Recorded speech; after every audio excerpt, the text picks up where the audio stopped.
में हक की तज़ीम के लिए और खुदावंद के बंदा के लिए हम जोरदार तालियां बजाएंगे। Praise hallelujah. मसीह यीशु के अजीम जलाली और पाक नाम में आप सबको सलाम।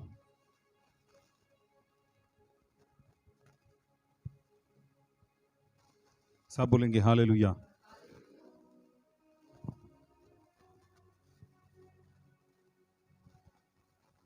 पिछले संडे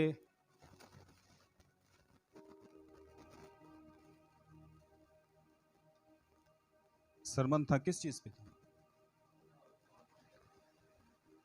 लगता है लोग इसलिए काम में शायद ख्वाब देख रहे हैं, ऐसा है?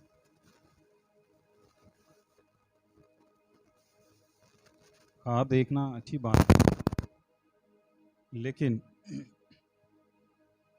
इबादत के वक्त इबादत करना ये अच्छी बात है। आमीन। अगर किसी ने नहीं सुना तो वो YouTube पे द ग्रेट गॉस्पेल मैसेज के नाम से सरमन को सुन सकता है। खुदा एक बार बोलता है बल्कि दो बार, खा इंसान उसका ख्याल ना करे, ख्वाब में और रात की रोया में।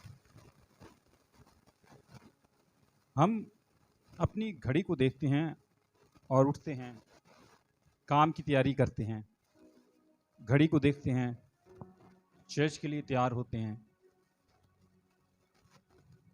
घड़ी को देखकर ज़िंदगी के दूसरे मामलात तय करते हैं, घड़ी को देखकर हम फैसला करते हैं और टाइम डिसाइड करते हैं, और घड़ी को देखकर हम ऐद बांधते हैं, इस टाइम मैं आऊँगा और इस टाइम तू आ जाना। हम इसी घड़ी को देखकर बहुत से मामलात ज़िंदगी के तकरीबन सारे मामलात हम घड़ी को देखकर करते हैं। अगर कोई लेट है तो इस घड़ी के मुताबिक है, और अगर कोई जल्दी आ गया है तो इस घड़ी के मुताबिक है।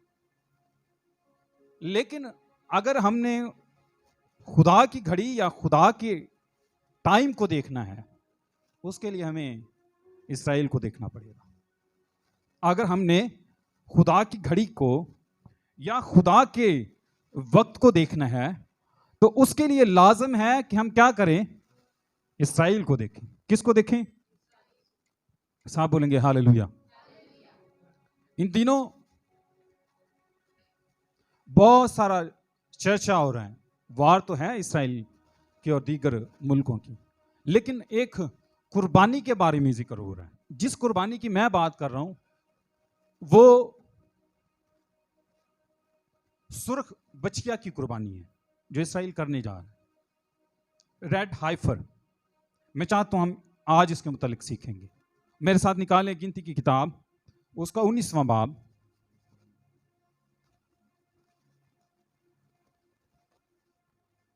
मैं दरख्वास्त करूंगा खुदा के बंदा से कि इसको पढ़ने में रहनुमाई करें।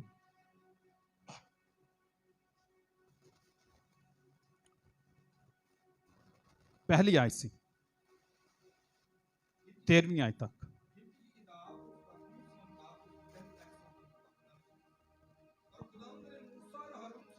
और खुदावन ने मूसा से और हारून से कहा, मूसा से और हारून से कहा। मैं चाहता हूं जब इसको पढ़ा जाता तो सब इसको गौर से सुनिएगा। और खुदावन ने मूसा से और हारून से कहा। खुदावन कलाम कर रहा है एक नबी से और एक सरदार काहिन से कलाम कर रहा है। मूसा नबी है और हारून क्या है जी? काहिन है। खुदावंद खुदा मूसा से और हारून से कलाम कर रहा है और उससे कहता क्या है जी? पढ़िएगा। कि शरा की जिस आइन का हुक्म खुदावन ने दिया है जी जी आमीन। कितनों ने ये सब ने ये रेफरेंस सुना है? समझ आई है? मैं फिर इसको पढ़े देता हूं। खुदावंद खुदा के कलाम में लिखा, और खुदावंद ने मूसा और हारून से कहा। मैं बता रहा था मूसा नबी है और हारून काइन है, और खुदावंद खुदा एक नबी से मुखातिब है और एक काइन से मुखातिब है, और खुदावंद खुदा अपना मुकाशफा, अपना कलाम दे रहा है, अपना भेद दे रहा है। खुदावंद खुदा नबी और काइन से मुखातिब है, और खुदावंद क्या कहता है कि शरा की जिस आइन का हुक्म खुदावंद ने दिया है वो ये है कि बनी इस्राएल से कह, बनी इस्राएल से कह कि वो तेरे पास एक बेदाग और बेऐब सुर्ख रंग की बछिया लाए जिस पर कभी जुआ ना रखा गया हो। सुनिएगा, एक बछिया लेकर आए जो सुर्ख रंग की हो और उसकी खूबी यह है वो बेदाग हो, ऐब हो और फिर क्या हो, उस पर कोई जुआ ना रखा गया हो। और फिर आगे लिखा है, और तुम उसको अलीअज़र काहिन को देना, और अलीअज़र काहिन को देना, और वो क्या करे, वो उसे लश्करगाह के बाहर ले जाए और कोई उसके सामने यानी काहिन के सामने इस बचिया को ज़िबा कर दे, और अलीअज़र काहिन अपनी उंगली से इसके खून को ले और 7 बार खैमा इज्तिमा पर छिड़के और उसको मुकद्दस करे और पाक करे। और फिर लिखा है, और फिर क्या हो, उसकी काहिन की आंखों के सामने इस बचिया को जला दे, और जब इस बच्चिया को जलाए तो काहिन क्या करे, लकड़ी ले, जूफा ले और सुर्ख रंग का कपड़ा ले, और जो कुर्बानी जल रही है, क्योंकि कुर्बानी को इस तरह जलाना कि पूरी की पूरी अलाइशों समेत सारी की सारी बच्चिया को जला देना है। और काहिन क्या करे, लकड़ी ले, जूफा ले और सुर्ख रंग का कपड़ा ले, और ये जो कुर्बानी जल रही है इसमें फेंके और इसको भी जला दे। और फिर आगे खुदा का कलाम यूं फरमाता है, जो जलाने वाले हैं वो भी नापाक रहेंगे, जिन्होंने लकड़ी, जूफा और सुर्ख रंग का कपड़ा फेंका है वो भी नापाक रहेगा। और जब ये टोटली सारी की सारी बचिया जल जाए तो फिर दूसरे आदमी जो पाक हो इसकी राख को बटोरे और क्या करें, एक जगह पर रख दें और वो भी नापाक रहें। और फिर खुदा का कलाम यूं फरमाता है, ये इस राख से करना क्या है, इसको पानी में मिलाया जाए, ये बचिया की राख को पानी में मिलाया जाए, और पानी में मिलाकर किन लोगों के लिए यूज करें, जो खुद को मुर्दों के सबब से नापाक कर लेते हैं, मुर्दों को छूते हैं और खुद को नापाक करते हैं, और उन पर जब वो मुर्दे को छुएं और नापाक हो, और तीसरे दिन जब वो नापाक हो जाए, उस वक्त नहीं बल्कि जब 3 दिन गुजर जाए, तीसरे दिन उस पर पानी छिड़का जाए, लेकिन वो उसी वक्त पाक साफ नहीं होंगे बल्कि वो 7वें दिन पाक साफ होंगे। और अगर तीसरे दिन पानी ना छिड़का जाए तो वो पाक ना होंगे। और फिर खुदा का कलाम यूं फरमाता है, जो खुद को पाक ना करे वो अपनी उम्मत में से काट डाला जाएगा, अपनी उम्मत में से काट डाला जाएगा। इसको हम मजीद तफसील में देखते हैं। खुदा ने मूसा और हारून से कहा कि खुदावंद यूं फरमाता है कि तू बनी इस्राएल से कह कि वो तेरे पास एक बेदाग और बेऐब सुर्ख रंग की बचिया लाएं।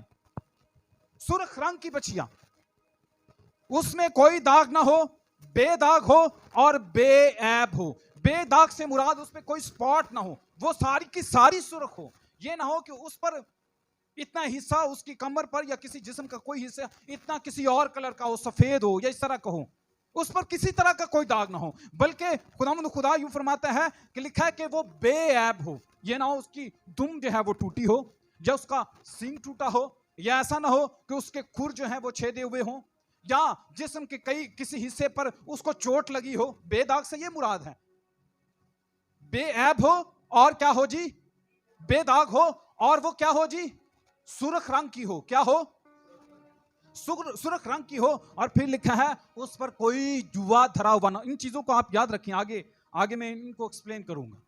और फिर इस बचिया पर कोई जुआ किसे कहते हैं, इस पर कोई बोझ ना रखा हुआ हो, इस पर कोई वजन ना रखा हुआ हो, इससे कोई काम ना लिया हो। यह है खुदा का कलाम जो खुदा ने मूसा और हारून को दिया है।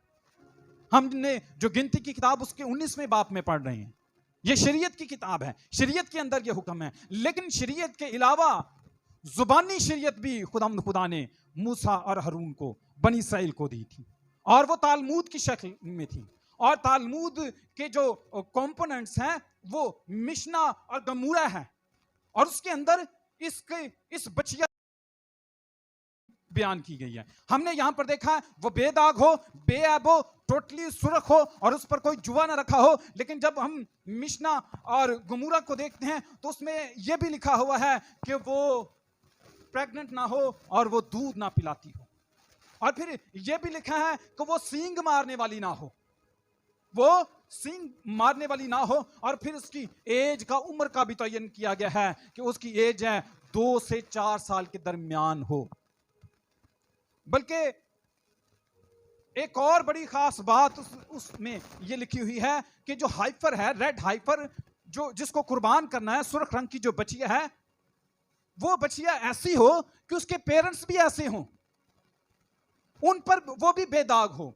और इस कदर वो इस बात में कॉन्शियस थे कि अगर एक बाल भी, सुनिएगा, एक बाल भी काला या सफेद होता तो वो एलिजिबल नहीं होती कि उसको कुर्बान किया जाए, कुर्बान किया जाए। वो एलिजिबल नहीं थी कि उसको कुर्बानी के लिए पेश किया जाए। और फिर खुदावंद खुदा का यह कलाम था कि इस बच्चिया को क्या करना है, शहर से बाहर ले जाकर करना है, कुर्बान करना है, शहर से बाहर ले जाकर कुर्बान करना है। लिखा है शरा के जिस आइन का हुक्म यह कि वो ये है कि तू बनी इसराइल से कह कि वो तेरे पास बेदाग बेअब सुर्ख रंग की बच्चियां लाएं जिस पर कभी कोई जुआ ना रखा गया हो। तुम उसे अलीअज़र काहिन को देना कि वो उसे लश्कर का के बाहर ले जाए और कोई उसके सामने उसको ज़िबा कर दे, कोई उसे उसके सामने ज़िबा कर दे। काहिन के बारे में नहीं ये लिखा कि काहिन ज़िबा कर दे, बल्कि लिखा कोई इस बच्चिया को ज़िबा कर दे। और खुदावंद खुदा का कलाम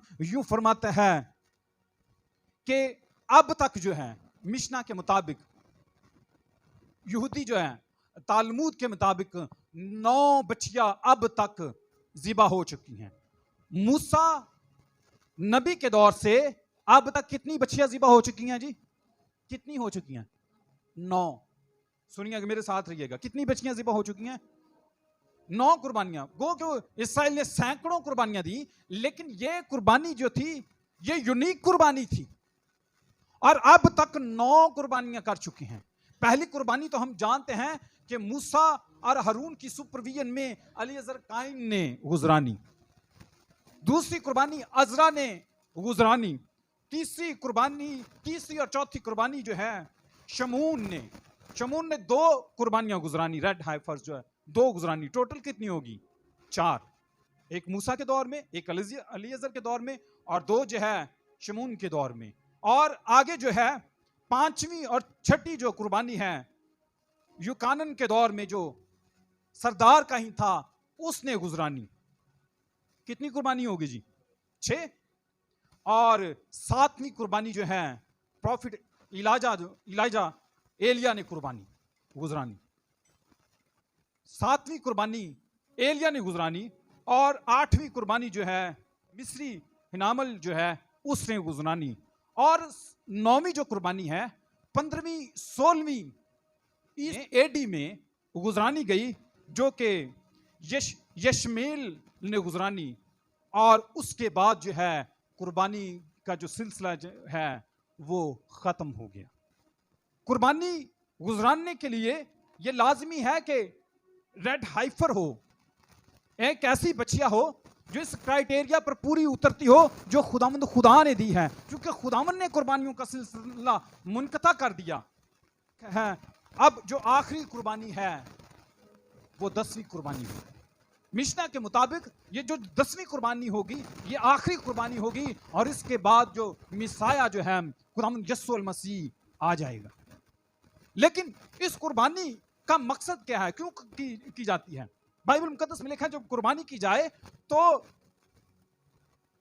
उस बच्चिया का खून खैमा इज्तिमा पर 7 बार छिड़का जाए। ऐसे ही है, ताकि खैमा इज्तिमा को पाक किया जाए। खैमा इज्तिमा में क्या करते हैं? इबादत करते हैं। ऐसे ही है, मुकद्दस करने के लिए, पाक करने के लिए बच्चिया के खून को खैमा इज्तिमा से पाक किया जाए और लोगों को साफ करने के लिए बच्चिया की राख को लिया जाए, उसको पानी में भिगोया जाए और क्या किया जाए? लोगों पर छिड़का जाए। इस्राएल के लिए यह कुर्बानी इसलिए जरूरी थी कि क्योंकि इबादत की जगह को पाक करना था और चूंकि यहूदी जो है वो अपनी 3rd टाइम टेंपल को बनाने को है। द टेंपल इंस्टीट्यूशन के मुताबिक हम देखते हैं, उनकी जब वेबसाइट पे जाएं तो देखें तो उन्होंने तमाम चीजें जो है रेडी कर ली हैं। हैकल की तमाम चीजें उन्होंने बना ली हैं, तमाम ज़रूफ बना लिए, तमाम बर्तन बना लिए, तमाम जो काइनों का सामान है वो बना लिया है। सरदार काइनों का सामान उन्होंने सारा का सारा बना लिया है। इवन के डीएनए के थ्रू उन्होंने काइनों को भी तलाश कर लिया है और उनकी तैयारी पूरी है। लेकिन वो चाहते हैं कलाम के मुताबिक इससे पहले कि वो हैकल की बुनियाद रखें, वो चाहते हैं कि उस जगह को पाक करें, क्योंकि गैर कौमों ने उस जगह को नापाक कर दिया है कलाम के मुताबिक। और वो चाहते हैं इससे पहले कि हैकल को तमीर किया जाए, सुर्ख रंग की बच्चिया की कुर्बानी हो, उसकी राख हमारे पास आए, उसका ब्लड आए और हम उन बुनियादों को पाक और साफ करें। सब बोलेंगे हालेलुया। वो क्या चाहते हैं कि हम इस कुर्बानी को करें ताकि हैकल की तस्दीक कर सकें, इससे पहले कि हैकल को तमीर करें, थर्ड टेंपल को तमीर करें, वो पहले कुर्बानी करना चाहते। और ये थर्ड टेंपल, पहली टेंपल कितने जानते हैं? पहली टेंपल कौन सी है, कोई बता सकता है? पहली टेंपल किसने बनवाई थी? सुलेमान बादशाह ने बनवाई थी। और ये तकरीबन 1200 बीसी से इसका 586 बीसी तक का पीरियड है जो सुलेमान ने बनाई। और 586 बीसी में नबुकदनजर बादशाह आया, उसने सारा का सारा सोना हैकल से निकाल लिया, उसने सारे के सारे ज़रूफ निकाल लिए, उसने हैकल को जला दिया 586 में, और इसराइल को असीर करके मुल्क बाबल में ले गया। साल साल गुजरते गए और फिर खुदा का कलाम यूं फरमाता है, फिर साइरस बादशाह ने हुक्म ये जारी किया कि इस हैकल को फिर से तमीर किया जाए, किंग ऑफ पर्शिया। और हैकल को फिर यहूदियों ने तमीर किया, और जब यहूदियों ने तमीर किया तो इस हैकल को पाया तकमील तक 515 बीसी में तमीर कर दिया गया। 515 बीसी में सेकंड टेंपल को तमीर कर दिया गया। हम जानते हैं कि यूहन्ना की इंजील में लिखा है, यहूदी कहते हैं 46 बरस तो हेरोदिस ने इस हैकल को बनाया। बेसिकली उसने हैकल की बाउंड्रीज को एक्सटेंड किया था, लेकिन 515 बीसी में हैकल को साइरस के हुक्म से यहूदियों ने कंप्लीट कर लिया था इबादत के लिए। लेकिन ये जो हैकल जो है 70 एडी में टाइटस ने तबाह कर दी थी। टाइटस ने क्या कर दी थी? तबाह कर दी थी। और मैं चाहता हूं इस हवाले को पढ़ें, मेरे साथ निकाले लूका की इंजील 21वां बाब।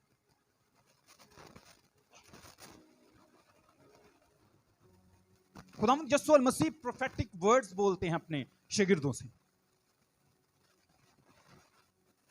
और जब टाइटस अपनी फौज के साथ आया कि हैकल को तबाह करे, तो हिस्ट्री बताती है कि काइन जो है हैकल में चले गए, क्योंकि उन्होंने इस चीज को फील किया था, वो इस चीज को जानते थे, वो इस हिस्ट्री से वाकिफ थे कि इतने साल गुजर गए और हम हैकल से महरूम रहे। और आपको याद हो जब सेकंड टेंपल बना था तो लोग रोते थे, कहते थे कि वो वैसी हैकल नहीं है जैसे सुलेमान की हैकल थी, उसका जाहो जलाल, उसकी शान और शौकत वैसी नहीं है, और वो चला चला कर रोते थे। और बाइबल मुकद्दस यूं फरमाती है कि जब यीशु मसीह ने प्रोफेटिक वर्ड्स बोले, लूका की इंजील 21वें बाब की 20वीं आयत में, तो यहां पे लिखा है, फिर जब तुम यरूशलेम को फौजों से घिरा हुआ देखो तो जान लेना कि उसका उजड़ जाना नजदीक है। खुदावंद यीशु मसीह कहता है कि जब यरूशलेम के गिर्द फौजें आ जाएं, यरूशलेम का मुहासरा कर लें, मुख्तलिफ फौजें और यरूशलेम को घेर लें, तो ये समझ लेना कि अब यरूशलेम बर्बाद होने को है। अब क्या है ये यरूशलेम? कितने जानते हैं रसूलों ने अपनी सारी जायदाद बेच दी थी? ईमाल की किताब में क्या लिखा है?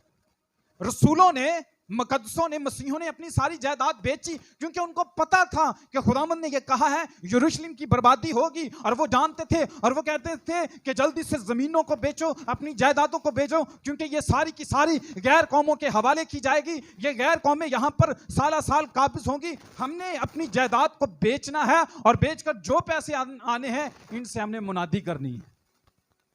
पहले खुदा ने रसूलों से उनकी जायदादें बकवाई, और जब उन्होंने बेच दी तो फिर वो सारी दुनिया में चले गए। और अगर वो जायदादें ना बेचते तो वो कभी भी पूरी दुनिया में ना जाते। खुदा का कलाम क्या फरमाता है? जहां तेरा माल है वहीं पे तेरा दिल भी लगा रहे।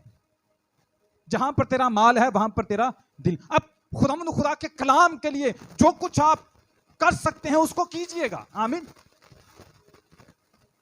शायद समटाइम हम कहते हो नहीं मैं आ नहीं सकता, मेरे को पेट्रोल नहीं सी है, मैं आ नहीं सकता, मेरे को नहाने साबन नहीं सी है, ऐसे ही है, आ नहीं सकता, मेरे पास फलां चीज़ नहीं है। और अक्सर ये होता ईदों पर होता मेरे पास नए कपड़े नहीं थे, ऐसे ही है ना।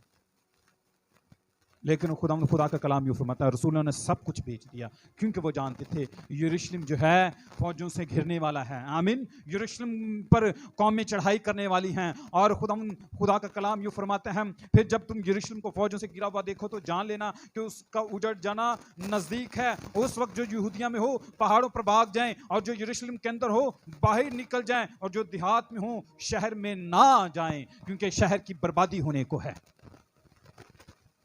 और खुदावंद खुदा का कलाम जब हम 24वीं आयत पढ़े तो उसका आखिरी हिस्सा पढ़े, लिखा और जब तक गैर कौमों की मियाद पूरी ना हो यरूशलेम गैर कौमों से पामाल होता रहेगा। गैर कौमें आती रहेंगी, इसको पामाल करती रहेंगी, इसको नापाक करती रहेंगी, और जब गैर कौमें यरूशलेम को नापाक करेंगी तो फिर जरूरी है इससे पहले के हैकल को तामीर किया जाए, इस जगह को पहले पाक किया जाए। और उसके लिए लाजमी है कि क्या किया जाए, रेड हाइफर की, सुर्ख बछिया की कुर्बानी की जाए। और यहूदी यही तो कर रहे हैं, कलाम के मुताबिक कर रहे हैं। और खुदावंद खुदा का कलाम यूं फरमाता है कि वो तीसरी हैकल को बनाने के लिए फुल तैयारी कर रहे हैं। और उन्होंने टेक्सास से 5 रेड हाइफर मंगवाई हैं। कितनी जी? और आपको मैं बताता चलूं तकरीबन 2000 साल तक ये रेड हाइफर भी नहीं पैदा हुई कहीं पे। और इसकी कुर्बानी किस जगह पर करेंगे? उनका प्लान है कि इसको कुर्बानी करें, क्योंकि उनके मुताबिक ये है कि हम इसकी कुर्बानी करेंगे मस्जिद अक्सा पर जाकर इसकी कुर्बानी करेंगे। उन्होंने मस्जिद अक्सा की बुनियादों को नीचे से खोखला कर दिया और वो चाहते हैं कि ये नेचुरल तौर पर ये गिर जाए। और ये कुर्बानी जो है उनका प्लान था ईद फसा और ईद पेंतिकोस्त के दरमियान करें। ईद फसा तो गुजर चुकी है 24 को, और ईद पेंतिकोस्त जो है 19 मई तक। अब देखें ये कब होती है, क्या इन्हें मुनासिब वक्त मिलता है कि नहीं मिलता। और बाइबल मुकद्दस यूं फरमाती है कि जो रेड हाइफर को कुर्बान करे, छुरी फेरे, वो भी शाम तक नापाक रहेगा। जो लकड़ी, जूफा और सुर्ख रंग का कपड़ा आग में डाले वो भी नापाक रहेगा। और जो बछिया की राख को बटोरे इकट्ठा करे वो भी शाम तक नापाक रहेगा। नापाक नापाक नापाक। लेकिन मैं आपको बताता चलूं, जब हम खरूज की किताब 19वें बाब में पढ़ते हैं तो वहां पर खुदावंद खुदा कलाम देता है। खुदावंद खुदा मूसा से मुखातिब है और खुदावंद खुदा कहता है, आए मूसा मैं पहाड़ पर आने को हूं, देख तुम में से कोई मर्द, कोई औरत, कोई बच्चा, कोई बच्ची, इवन के कोई जानवर भी इस पहाड़ पर ना आए, क्योंकि मैं इस पहाड़ पर आने को हूं। आमीन। मैं कलाम करने को हूं। तुम में से कोई भी इंसान, कोई बच्चा, कोई बच्ची, कोई मर्द, कोई औरत इस पहाड़ पर ना आए और ना कोई जानवर आए। और अगर कोई आ जाए और इस पहाड़ पर चढ़े, इवन कि इस पहाड़ को छू भी जाए, तो लिखा है वो ला कलाम जो है उसको संसार किया जाए या उसको तीर से छेदा जाए। लेकिन सुनिएगा खुदावंद आगे क्या कहता है, आगे कहता है पर तू ऊपर आ जा। क्या कर? कोई इंसान ना आए, कोई औरत, कोई मर्द, कोई जानवर ना है, लेकिन मूसा तू मेरे पास ऊपर आ जा, क्योंकि मैं तुझे अपना मुकाशफा देने को हूं। आमीन। जिसको खुदावंद खुदा अपना मुकाशफा देता है, जिसको खुदावंद खुदा अपना कलाम देता है, जिसको खुदावंद खुदा अपना भेद देता है, उसके लिए खुदावंद खुदा बाउंड्रीज को हटा देता है और कहता है कि तू ऊपर आ जा। आमीन। फिर मैंने देखा कि आसमान खुला हुआ है और आसमान पर एक दरवाजा खुला है और आवाज क्या आती है, यहां पर ऊपर आ जा। आमीन। आमीन। सब बोलेंगे हालेलुया, सब बोलेंगे हालेलुया। खुदावंद खुदा अपना मुकाशफा देने के लिए, खुदावंद खुदा अपना भेद अया करने के लिए, खुदावंद खुदा अपनी बातों को आश्कारा करने के लिए ऊपर बुलाता है, बाउंड्रीज को ब्रेक कर देता है। तू मूसा ऊपर आ जा, इनमें से कोई ना आए, कोई मर्द ना आए, कोई औरत ना आए, कोई बच्चा बच्ची कोई ना आए, इवन के कोई जानवर भी ना आए, ना ही तो इस पहाड़ को छुए और ना इस पहाड़ पर चढ़े, पर तू ऊपर आ जा, क्योंकि मैं तुझे कलाम देने को हूं। हालेलुया। सब बोलेंगे हालेलुया। क्या आप खुदावंद का कलाम लेना चाहते हैं? क्या आप खुदावंद खुदा का कलाम सुनना चाहते हैं? आए, अब मैं मुनादी की तरफ आता हूं। सब बोलेंगे हालेलुया, सब बोलेंगे हालेलुया, सब बोलेंगे हालेलुया। खुदावंद खुदा का कलाम यूं फरमाता है, गिनती की किताब 19वां बाब लिखा है, और खुदावंद ने मूसा और हारून से कहा। खुदावंद खुदा मूसा से और हारून से कलाम करता है, और कलाम क्या करता है कि शरा के जिस आइन का खुदावंद ने हुक्म दिया है वो ये है कि तू बनी इसराइल से कह कि वो तेरे पास एक बेदाग और बेऐब सुर्ख रंग की बछिया लाएं। मैं इस बच्चिया की बात करने वाला नहीं हूं, मैं उस बच्चिया की बात करने वाला हूं जो वाकई सुर्ख रंग है और जो वाकई ही बेऐब और बेदाग है। आमीन। और वो खुदावंद यस्सु अल मसीह है। आमीन। सब बोलेंगे हालेलुया। और खुदावंद खुदा नबी से, खुदावंद खुदा काहिन से कलाम करता है कि नबी और काइन कलाम करें, नबी और काइन लोगों से कहें। और नबी और काइन लोगों से क्या कहें कि बनी इस्राएल एक ऐसी बच्चिया को लेकर आए जो बेदाग हो, बेऐब हो और सुर्ख रंग की हो। और मैं ये बताता चलूं, खुदावंद यस्सु मसीह के दौर में हन्ना और काइफा सरदार काइन था। ऐसा है? सब बोलेंगे हालेलुया। सब बोलेंगे हालेलुया। सब बोलेंगे हालेलुया। काइफा सरदार काइन था। और आपको याद हो कि काइफा ने एक नबूवत की थी। काइफा ने क्या की थी? नबूवत की थी। और नबूवत कौन करता है जी? नबी। 11वें बाब की 49वीं आयत, और लिखा है 11वें बाब की 49वीं आयत, और उनमें से काइफा नाम एक शख्स ने जो साल सरदार काइन था, उनसे कहा, तुम कुछ नहीं जानते और ना सोचते हो कि तुम्हारे लिए यही बेहतर है कि एक आदमी उम्मत के वास्ते मरे, ना कि सारी कौम हलाक हो। मगर उसने ये अपनी तरफ से नहीं कहा, बल्कि उस साल सरदार काइन होकर नबूवत की थी। क्या की थी? सरदार काइन होकर क्या की थी? नबूवत की थी। और खुदावंद खुदा का कलाम क्या फरमाता है? खुदावंद खुदा का कलाम यूं फरमाता है कि नबी और काइन क्या कहें, बनी इस्राएल से कहें कि हमारे लिए एक बेऐब और बेदाग बच्चिया को लेकर आए जो सुर्ख रंग की हो। ऐसा है? आमीन। सब बोलेंगे हालेलुया। और काइफा जो कि एक नबी को भी प्रेजेंट करता है और एक सरदार काइन को भी प्रेजेंट करता है, और वो प्लान क्या कर रहे हैं?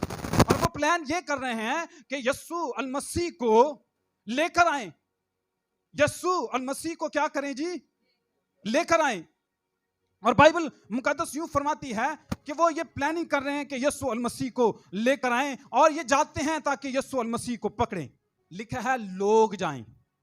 क्या करें जी? लोग जाएं।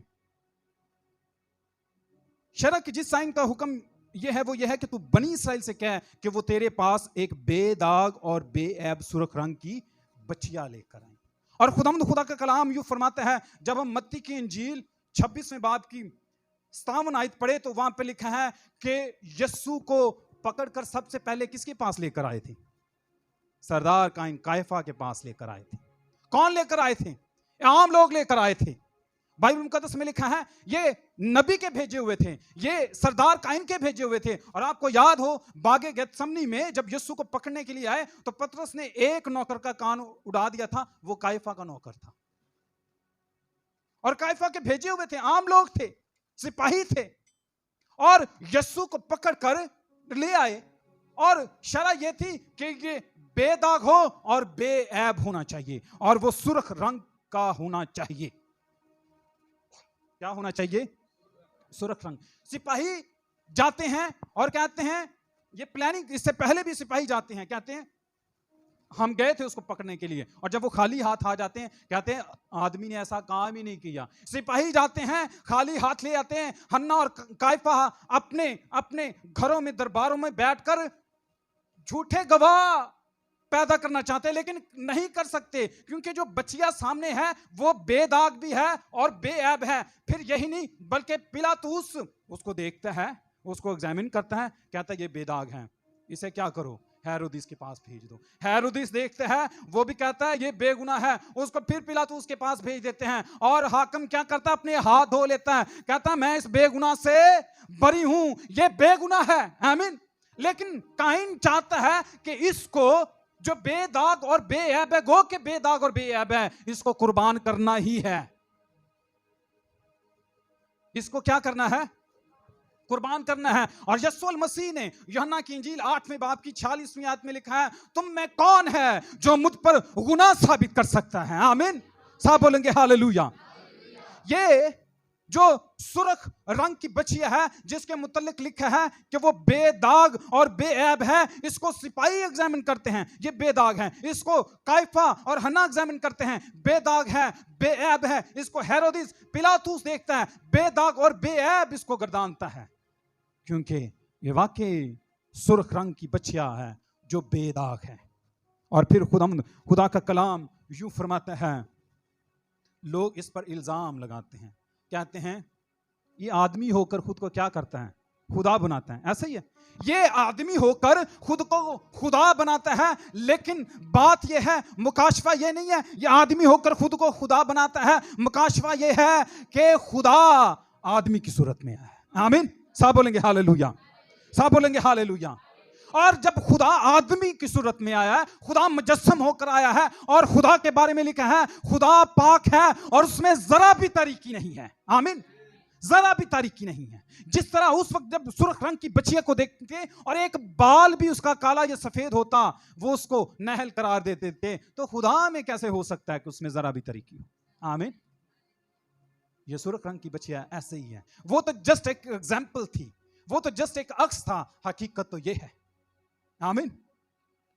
खुदा पाक है और उसमें जरा भी तरीकी नहीं है। और फिर खुदा का कलाम यूं फरमाता है, उस पर कोई जुआ ना रखा गया हो, उस बच्चिया पर कोई जुआ ना रखा गया हो, और मेरा मसीहा, मेरा खुदावंद, उस पर कोई जुआ नहीं रखा गया। आमीन। बाइबल मुकद्दस में लिखा, जो गुनाह करता वो गुनाह का गुलाम है, और गुनाह के गुलाम से मुराद ये है कि उस पर गुनाह का जुआ मौजूद है। आमीन। यीशु मसीह पर किसी तरह का कोई जुआ नहीं रखा गया था, ना उस पर कोई औरत का जुआ था, ना उस पर किसी दौलत का जुआ था, ना इस पर फरीसी का, ना फकी का, ना किसी और फिरके का इस पर जुआ था, बल्कि वो आजाद था। आमीन। ना उस पर कोई ऐब था और ना उस पर कोई जुआ था, बल्कि वो कंप्लीट जो थे पाक थी। और फिर बाइबल मुकद्दस में यूं लिखा है कि जब हम देखते हैं पैदाइश की किताब, इसको आम तौर पे यहूदी लोग जो हैं 3 साल की बच्चियां लेते हैं। उसका 15वां बाब, पैदाइश की किताब 15वां बाब,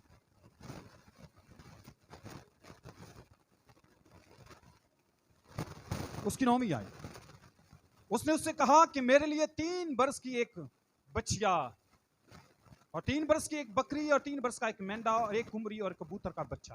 3 बरस तक। कितने बरस तक? अब 3 बरस ये करते क्या थे उस बच्चिया के साथ? 3 बरस के लिए वो करते क्या थे? 3 बरस में वो जस्ट उस बच्चिया को देखते थे, उसको एग्जामिन करते थे कि इसमें कोई प्रॉब्लम तो नहीं आ गई, ये बेदाग अब भी है, ये बेऐब अब भी है, क्या इस पर किसी ने कोई जुआ तो नहीं रखा? बल्कि इवन यही कहते हैं उस पर कोई कपड़ा भी रख देते तो नाहल करा दी जाती, परिंदा भी बैठ जाता, कहते वो भी नाहल करार दे। वो 3 साल तक एग्जामिन करते रहते कि ये बच्चिया के अंदर कोई काला या सफेद बाल तो नहीं आ गया। मैं आपको बताता चलूं, यीशु मसीह को जब उसने मनादी की तकरीबन 3 साल तक एग्जामिन करते रहे, फकी उसको एग्जामिन करते रहे, फरीसी उसको एग्जामिन करते रहे, और उसकी मजलिस में रास्तबाजों का लबादा पहनकर उसकी बातों को पकड़ने के लिए उसकी हजूरी में बैठते, उसके पास आते और कहते कि ये शायद कोई ऐसी बात कहे, और इसकी बात को पकड़ना चाहते थे। 3 साल तक उसके पीछे रहे, लेकिन फिर भी वो बेयाब रहा। आमीन। सब बोलेंगे हालेलुया। 3 साल तक उसको एग्जामिन करते रहे, और आखिर दौर में तो उसको हन्ना ने भी एग्जामिन किया, काइफा ने भी एग्जामिन किया, और हेरोदिस और पिलातुस ने भी उसको एग्जामिन किया, लेकिन वो फिर भी बेऐब रहा। बाइबल मुकद्दस में खुदा का कलाम यूं फरमाता है कि वो बेऐब है। हम खुदा के कलाम में देखें, पतरस का पहला खत, उसका पहला बाब, पतरस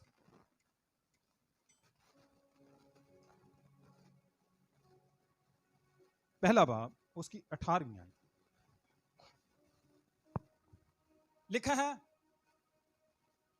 क्योंकि तुम जानते हो कि तुम्हारा नकम्मा चाल चलन जो बाप दादा से चलाता था, उसे तुम्हारी खलासी फानी चीजों यानी सोने चांदी से नहीं, बल्कि बेऐब और बेदाग बर्रे। किससे?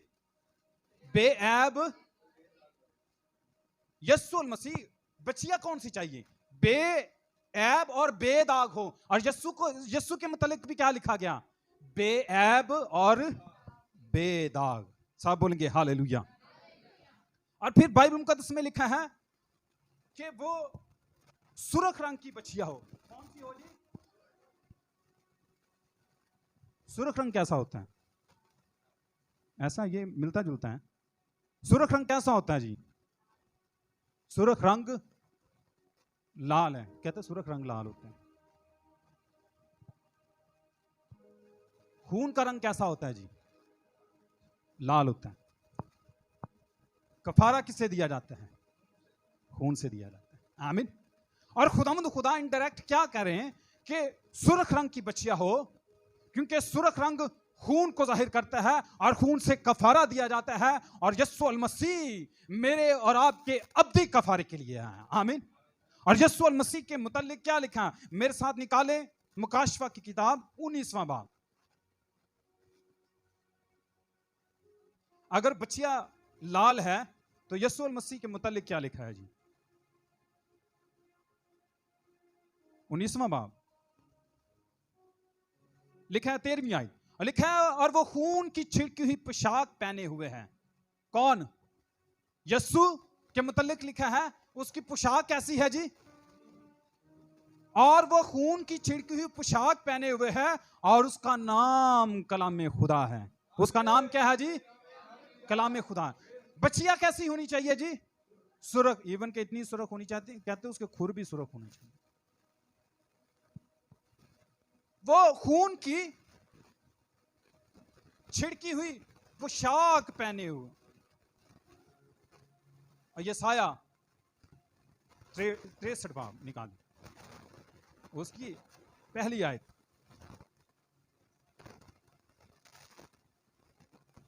ये कौन है जो धूम से और सुर्ख पोशाक पहने बुसरा से आता है? ये कौन है जो सुर्ख पोशाक पहने हुए कहां से आ रहा है जी? बुसरा से आता है। ये जिसका लबास दरख्शा है और अपनी तवानाई की बुजुर्गी से खरामान है। ये मैं हूं जो सादक कौल और नजात देने पर कादर हूं। आमीन। Praise the Lord. हमें किसने नजात दी है? यीशु ने। आमीन। और सिर्फ यही नहीं है, ये तो अभी हम यहां तक हैं कि उसकी पोशाक सुर्ख है, बल्कि जब गज़ल-उल-ग़ुलात 5वां बाब और उसकी 10वीं आयत पढ़ें तो वहां पे लिखा है मेरा महबूब सुर्ख और सफेद है। आमीन। साहब बोलेंगे हालेलुया। वो सिर्फ सुर्ख लिबास पहने हुए नहीं है, बल्कि वो खुद भी सुर्ख है। आमीन।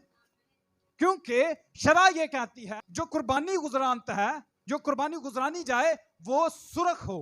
ऐसे ही है। और मेरा महबूब यानी मेरा खुदावंद यीशु अल मसीह सुर्ख और सफेद है, और वो 10,000 में मुमताज है। आमीन। बल्कि वो पूरी दुनिया में मुमताज है। आमीन। और फिर खुदा का कलाम यूं फरमाता है कि सुर्ख रंग जो है हमारे लिए नजात की अलामत है। आमीन। किसकी अलामत है? नजात की अलामत है। सुर्ख रंग हमारे लिए कफारा की अलामत है। सुर्ख रंग हमारे लिए बचाव की अलामत है। जब खुदा का कलाम जब यशवा की किताब उसके दूसरे बाब में पढ़े और उसकी 18वीं आयत में पढ़े, तो जब जसूस राहब के पास आते हैं तो उनसे एक बात करते हैं, और वो कहते हैं 18वीं आयत पढ़े तो वहां पे लिखा है, सो देख जब हम इस मुल्क में आए, जब हम इस मुल्क में दोबारा आए, अभी तो हम जसूसी करके जा रहे हैं, जब हम दोबारा आए और इस मुल्क को फतह करें, इस शहर को फतह करें, तो तू सुर्ख रंग के सूत की इस डोरी को, किस डोरी को? इस डोरी को।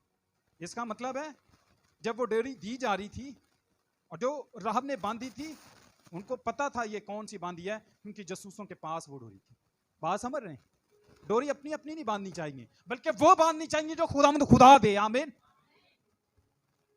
सुर्ख रंग की हो। हम काली डोरियों में क्रॉसें डालकर पहनकर फिर रहे होते हैं। डोरी कहीं से होती है, क्रॉस कहीं से होती है, लेकिन खुदा का कलाम यूं फरमाता है डोरी सुर्ख है, और डोरी भी वही है जो जसूसों ने दी है, जो खुदा के लोगों ने दी है। और खुदा का कलाम क्या फरमाता है? सो देख जब हम इस मुल्क में आए तो सुर्ख रंग के सूत की इस डोरी को उस खिड़की में जिससे तूने हमको नीचे उतारा है बांध देना, और अपने बाप माँ और भाइयों बल्कि अपने बाप के सारे घराने को अपने पास घर में जमा कर देना। आमीन। साहब बोलेंगे हालेलुया। क्या करना? कहते सबको अपने घर में ले आना। असी ये नहीं वेखांगे घर कौन है, असी ये वेखांगे बाहर डोरी बन्नी है कि नहीं। आमीन। खुदा ने हुक्म यह दिया था कि चौखटों पर क्या लगाना, बर्रे का खून लगाना। और खून कैसा होता है? सुर्ख होता है। और जब मौत का फरिश्ता गुजरेगा तो वो ये नहीं देखेगा अंदर इसराइली हैगा कि नहीं, ऐसे नहीं है। बस उसने खून देखना, अंदर जो भी है उसे उसकी कोई परवाह नहीं। आमीन। और जब हम यीशु को कबूल कर लेते हैं, हम जितने भी मर्जी गुनाहगार हों, जितने बड़े भी बदकार हों, जितने बड़े भी हम खता से लदे हुए हों, जब हम यीशु के पास आ जाते हैं तो खुदा बादशाहों का बादशाह अपने खून को देखता है, वो मेरे और आपके गुनाहों को नहीं देखता। अंदर क्या है वो नहीं देखता। और खुदा का कलाम क्या फरमाता है, ये मैंने इसलिए पढ़ा, लिखा है, फिर जो कोई तेरे घर के दरवाजे से निकलकर गली में जाए उसका खून उसी के सर पर होगा। क्या आप चाहते हैं कि आप खुदा की हजूरी से निकले? तो फिर आप अपने जिम्मेदार हैं। और फिर क्या लिखा है आगे, जो बड़ी खुश जबरदस्त बात है, और लिखा है, उसने कहा जैसा तुम कहते हो वैसा ही है। सो उसने उसको रवाना किया और वो चल दिए। वो क्या हुए? चल दिए। और आगे क्या लिखा है, तब उसने सुर्ख रंग की वो डोरी खिड़की में कितनी देर लगाई? कितनी देर लगाई? रात बादशाह ने कितनी देर लगाई? नहीं, जदों आएंगे फिर मैं देखांगी, और मैं थोड़ी जी सफाई कर ला, और मैं क्या करूं, खाना बना लूं, अब मैं क्या करूं, थोड़ी सी चाय पी लूं, या मैं ये काम कर लूं, वो काम। जो ही वो गए, उसने जल्दी से डोरी को लिया और खिड़की के साथ फौरी तौर पे बांध लिया। आप और मैं कितनी देर लगाते हैं उसके कलाम को कबूल करने में? खुदा का कलाम ये फरमाता है, राहब ने ये किया और वो और उसका घराना बच गए। आमीन। मैं बाइबल मुकद्दस में एक और हवाला देखता हूँ। बाइबल मुकद्दस में लिखा है, जब जाति जूलियत जो है दाऊद के लोगों को मारने को है, तो बाइबल मुकद्दस में लिखा है दाऊद महज एक लड़का है। आमीन। और बाइबल मुकद्दस में शमूएल की पहली किताब 17वें बाब की 42वीं आयत में लिखा है, वो फलस्ती देखता है, जाति जूलियत देखता है और देखता है कि एक लड़का आ रहा है, और वो कहता है क्योंकि वो महज लड़का और सुर्खरो और नाजुक चेहरे का था। क्या है? उसके हाथ तो गुलाबी होंगे, उसका चेहरा गुलाबी और लाल सा होगा, और जाति जूलियत देखता होगा ये है, ये बच्चा सुर्ख रंग का आ रहा है। लेकिन उसे क्या पता, ये सुर्ख रंग फलस्तियों के लिए, ये सुर्ख रंग अबलीस के लिए, ये सुर्ख रंग जादूगरों के लिए, ये सुर्ख रंग मखालफिन के लिए मौत है, लेकिन इसराइल के लिए कफारे की अलामत है। आमीन। सब बोलेंगे हालेलुया। और खुदा का कलाम क्या फरमाता है, कुर्बानी जो है शहर से बाहर हो। कुर्बानी क्या हो जी? शहर से बाहर हो। और लिखा है, और तुम उससे लेकर अलीजर काहिन को देना कि उसे लश्करगाह के बाहर ले जाए। कहां ले जाए? और यीशु मसीह यरूशलेम से अपनी सलीब को उठाए गिलगिता की पहाड़ी पर चला गया। आमीन। ऐसा है। और कुर्बानी वहां पर हुई, शहर के अंदर नहीं हुई। कलाम के मुताबिक इब्रानियों 13वें बाब की 12वीं आयत लिखा है, इसलिए यीशु ने भी उम्मत को खुद अपने खून से पाक करने के लिए दरवाजे के बाहर दुख उठाया। कहां पर दुख उठाया जी? कहां पर दुख उठाया? क्योंकि शरा ये कहती है बच्चिया को बाहर जिबा के दरवाजे के बाहर, यानी यरूशलेम के दरवाजे के बाहर दुख उठाया। और फिर खुदा का कलाम यूं फरमाता है, बाहर ले जाए और उससे, और कोई उसे उसी के सामने जिबा करिए। सुनिएगा, कोई कौन? कोई काहिन नहीं, कोई उसे, यानी रेड हाइफर को, सुर्ख बच्चिया को उसी के सामने, यानी काहिन के सामने जिबा करे। और मैं बताता चलूं, जब यीशु मसीह को कुर्बान किया जा रहा था तो रोमी उसको जब कुर्बान कर रहे थे तो पास सरदार काहिन खड़ा था। पास कौन खड़ा था? काइफा खड़ा था। बल्कि मैं चाहता हूं इसको हम पढ़ देते हैं। 19वें बाब की 19वीं आयत में लिखा है कि सरदार काहिनों ने वो कुतबा पढ़ा जिस पर लिखा था यहूदियों का बादशाह, और उन्होंने एतराज किया कि ये ना लिख कि यहूदियों का बादशाह, बल्कि ये क्या, किसने कहा यहूदियों का बादशाह? वहां पर सरदार काहिन मौजूद थे। आमीन। क्योंकि हुक्म यह था कि जब कोई उस रेड हाइफर को जिबा करे तो पास सरदार काहिन होना चाहिए, और वहां पर सलीब के सामने सरदार काहिन मौजूद था, और सामने जो है सुर्ख रंग की बच्चियां जिबा हो रही थी। साहब बोलेंगे हालेलुया। और फिर लिखा है उसके अंदर क्या करना, तू लकड़ी को, जुफा को और सुर्ख कपड़े को आग में जला देना। आमीन। और मैं देखता हूं सलीब पर जब कुर्बानी हो रही थी, वहां पर लकड़ी भी मौजूद थी, सलीब भी मौजूद थी, वहां पर जूफा भी मौजूद था जिससे उसको उसको सिरका चुसाया गया, और वहां पर सुर्ख कपड़ा भी मौजूद था जो कि यस्सु अल मसीह के अपने ही खून से लाल हुआ था। क्या आप समझते हैं, जब उसकी पोशाक पर कुरा डाला गया तो वो खून से सुर्ख नहीं थी। वहां पर लकड़ी भी मौजूद थी, वहां पर जूफा भी मौजूद था, और वहां पर सुर्ख कपड़ा भी मौजूद था। और फिर बाइबल मुकद्दस खुदा का कलाम फरमाता है, जब इस आयत को पढ़ते हैं तो सुर्ख रंग की बच्चियां मौजूद है। ये मोनस है, बच्चियां क्या मोनस है ना, ऐसा ही है। क्या खुदा ने कभी खुद को किसी मोनस चीज से तशबीह दी है? बाइबल मुकद्दस में लिखा है, जब हम पढ़ते हैं मत्ती की इंजील 23वें बाब की 37वीं आयत, तो यस्सु मसीह कहते हैं, जिस तरह मुर्गी अपने बच्चों को, मुर्गी क्या होती है? मोनस होती है। जिस तरह मुर्गी अपने बच्चों को अपने परों तले ले लेती है, उसी तरह मैं भी, किसी तरह, जिस तरह मुर्गी एक फीमेल अपने बच्चों को तरस करती है और ले लेती है, उसी तरह मैंने भी चाहा कि तुम्हें अपने परों तले ले लूं, लेकिन तुमने ना चाहा। जब मैं इसको पढ़ रहा था तो ये तो बच्चियां जो है फीमेल है, क्या खुदा ने, यस्सु ने खुद को फीमेल से कभी तशबीह दी है? तो हमारे पास एक रेफरेंस मौजूद है। खून को लेना है और उसको किस पे छिड़कना है जी? ख़ैमा इज्तिमा पर 7 बार छिड़कना है। कितनी बार? 7 बार छिड़कना है। और फिर खुदा का कलाम ये फरमाते हैं, जब मुकाशफा 7 बाब, मैं चाहता हूं इसको पढ़ दीजिएगा, 7 बाब की 13वीं आयत। और जब ख़ैमा इज्तिमा पर खून को छिड़का जाए तो खून से वो पाक हो जाता है। आमतौर पे खून जब छिड़कता है तो चीजें नापाक होती हैं, ऐसे ही है ना, बैक्टीरिया फैलता है, जर्म्स फैलते हैं, ऐसे ही है ना। लेकिन खुदा का भेद क्या है जी? 13वीं आयत, और बुजुर्गों में से एक ने यूहन्ना से कहा, ये सफेद जामा पहने वो कौन है और कहां से आए हैं? जो सफेद जामा पहनता है, सफेद जो किसकी अलामत है? पाकीज़गी की अलामत है, ऐसा ही है ना। ये सफेद जामा पहने हुए कौन है जी? मैंने उससे कहा जी,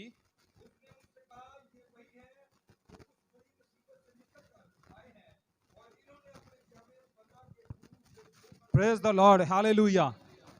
अपने जामे बर्रा के खून से धोकर, सुनिएगा, इमेजिन कीजिएगा, एक बॉल है, उसके अंदर खून पड़ा है, और मैं कोई कपड़ा डालता हूं, और जब मैं डालूंगा तो वो सफेद होगा कि लाल होगा? क्या होगा? लेकिन बर्रे का खून है कि वो हमारे जामों को सफेद करता है, क्योंकि मतलब ये है कि उसका खून हमें पाक कर देता है। आमीन।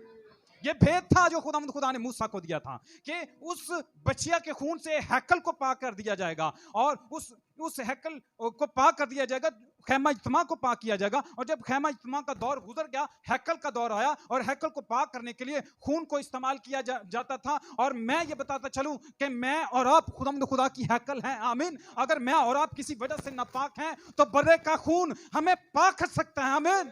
सब बोलेंगे हालेलुया। और जो कोई मुर्दे को छुए वो नापाक है। आमीन। बच्चे की राख पानी में डालते और उसको पाक साफ कर दिया जाता है।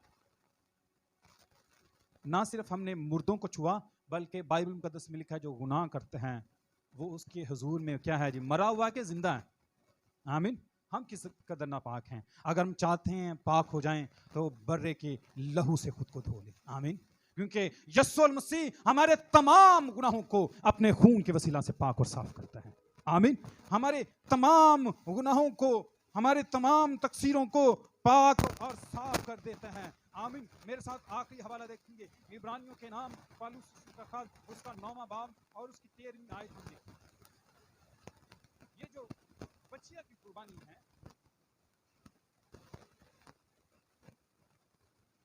लिखते हैं, क्योंकि जब बकरों 9वें बाब की 13वीं आयत, बकरों और बैलों के खून और गाय की राख। कौन सी गाय की राख? यही रेड हाइपर। जब गाय की राख नापाकों पर छिड़के जाने से जाहिरी पाकीज़गी हासिल होती है। भाई साहब कौन सी पाकीज़गी? वो जाहिरी पाकीज़गी। लेकिन यीशु का खून हमें हमेशा की और अंदरूनी पाकीज़गी देता है। बल्कि लिखा है ज़ाहिरी पाकीज़गी हासिल होती है तो मसीह का खून जिसने अपने आप को अज़ली रूह के वसीला से खुदा के सामने बेऐब कुर्बान कर दिया, तुम्हारे दिलों को मुर्दा कामों से क्यों नापाक करेगा, ताकि जिंदा खुदा की इबादत करें। खुदा हमें मुर्दा कामों से पाक करता है। आमीन। वो तो मुर्दों को छूते और नापाक हो जाते हैं, लेकिन हम जब मुर्दा काम करते हैं, मुर्दा काम हमें नापाक करते हैं। खुदावंद यीशु मसीह का खून हमें इसलिए पाक करता है ताकि हम मुर्दा कामों से पाक साफ हो जाएं। आमीन। आए अपने सर को झुकाएं और अपनी आंखों को बंद करें। Hallelujah, praise the Lord, we worship you Lord Jesus. हमें उस बच्चिया की जरूरत नहीं है, क्योंकि हमारे पास एक ऐसी बच्चिया है जो हमेशा तक रहेगी। हमारे पास ऐसा खून है जो हमेशा तक रहेगा। हाँ, हमारे पास एक अब्दी कुर्बानी मौजूद है। हमारे पास एक ऐसी कुर्बानी मौजूद है जो कभी खत्म होने को नहीं है। वो तो शायद उन्हें मुर्दा को छूने की वजह से वो नापाक हो जाए, लेकिन वो खुदा यीशु मसीह का खून हमें तमाम मुर्दा कामों से पाक साफ करने के लिए बहाया गया, ताकि हम अपने मुर्दा कामों को छोड़ें और उसके हुजूर में पाकीज़गी के साथ आए। आमीन। Hallelujah, worship and praise the Lord Jesus. मैं चाहता हूं कि माइक में जिसे भी खुदा का रूप भरता है वो कलाम की शुक्रगुजारी की